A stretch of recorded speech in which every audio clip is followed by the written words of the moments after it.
जब हमने यहाँ की एक बुजुर्ग दादी से पूछा तब उन्होंने बताया कि ये लगभग 4-5 दिन से इसी में पड़ा हुआ है और इसको दोनों आंखों से दिखाई नहीं देता। क्या आप गौसेवा की सत्यता देखना चाहते हैं? अगर आप गौसेवा की सत्यता देखना चाहते हो तो इस वीडियो में बने रहिएगा। ये देख रहे होंगे इस तरफ तालाब है, इसके आगे आइए हम दिखाते हैं।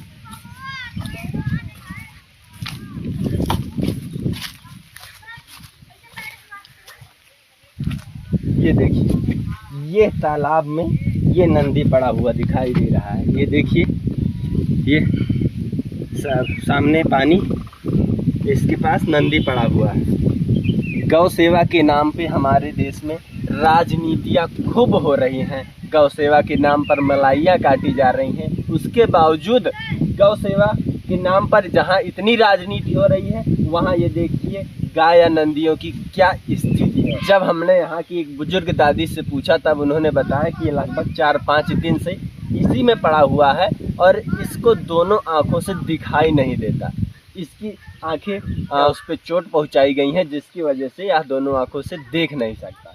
लोग अपने बचाव में अस्त्र शस्त्र रखते हैं, जहां लोगों को बचाव के लिए अस्त्र शस्त्र दिया जाता है, वहीं इस नंदी को या जानवरों या पशुओं को बचाव के लिए प्रकृति ने उन्हें सींग दिया हुआ है। परंतु मनुष्य की क्या स्थिति हो गई है, यह कितने निर्दयी हो गए हैं कि यह देख रहे होंगे इनकी सींग को भी काट दिया गया है। ये देखिए, इसकी सींग को भी काट दिया गया है और यह दोनों आंखों से देख नहीं सकता।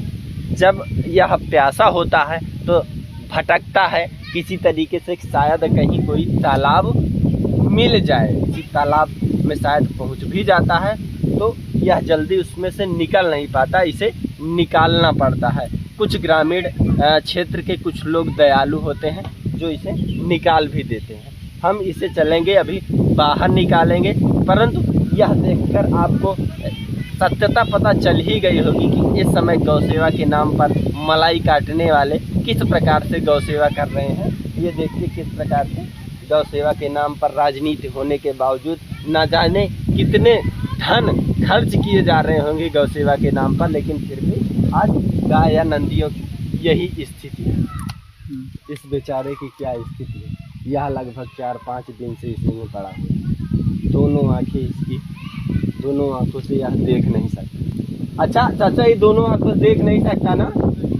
ये देखिए, यहीं आसपास के रहने वाले हैं, बता रहे हैं। ये देखिए, अब इसे अगर यहाँ से जो है हाँकेंगे तो शायद यह बाहर निकल जाएगा और इसे हम बाहर निकालने का प्रयास भी करेंगे कि शायद बाहर जाकर या कुछ घास चरे या खाने पीने का प्रयास करें।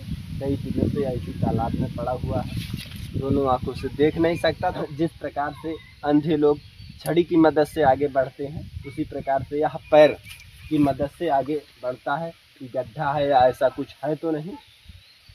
यह नंदी दूध तो दे नहीं सकता। दूसरी बात, ट्रैक्टर के ज़माने में यह खेत भी जुताई के काम नहीं आ सकता, शायद इसी वजह से इन्हों कोई पूछने वाला नहीं। अच्छा, इसकी सींग भी काट दी गई है। हाँ, सींग भी काट दी गई। बताइए, यहाँ लोग अस्त्र शस्त्र के नाम पे तरह तरह के हथियार रखते हैं और इन्हें बचाव के लिए प्रकृति ने सींग दे रखा तो उसे भी लोगों ने काट दिया। ये स्थिति है, ये देख सकते हैं। चलिए, बाकी दोस्तों, अगर आप वास्तव में गौ सेवा प्रेमी हैं तो इस वीडियो को ज़्यादा से ज़्यादा शेयर करें कि हमारे यहाँ किस प्रकार से गौ सेवा के नाम पर मलाई काटने वाले लोग गायों को या नंदियों की इस स्थिति में छोड़ रहे बाबा को तो छोड़ना नहीं। देख सकते हैं, एक समय ऐसा था सबके घर में ज़्यादातर बैल होते थे, परंतु आज इनकी दुर्दशा है क्योंकि इनका प्रयोग नहीं हो रहा ट्रैक्टर के ज़माने में। बाकी इस वीडियो को ज़्यादा से ज़्यादा शेयर करें ताकि लोग देख सकें। अगर उनके भी क्षेत्र में अगर ऐसा कुछ हो रहा है तो इन नंदियों की बचाव के लिए प्रयास करें, इन्हें बाकी चारा पानी की व्यवस्था करें। फिर मिलते हैं। जय हिंद। जय हिंद, जय भारत।